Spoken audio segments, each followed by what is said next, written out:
Alright,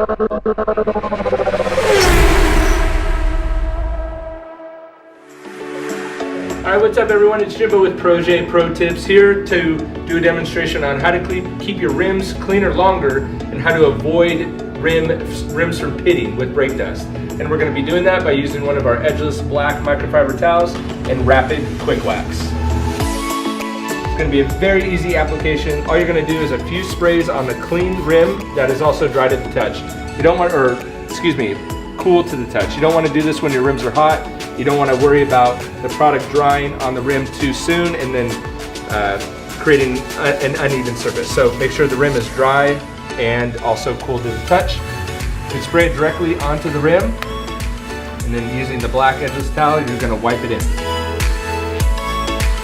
It's a non-streak, non-staining formula, so as you see, whether your rims are powder coated, chrome, painted, whatever the surface is on the rims, you could use the rapid quick wax to help protect them long term and also add a little depth and gloss to the rim.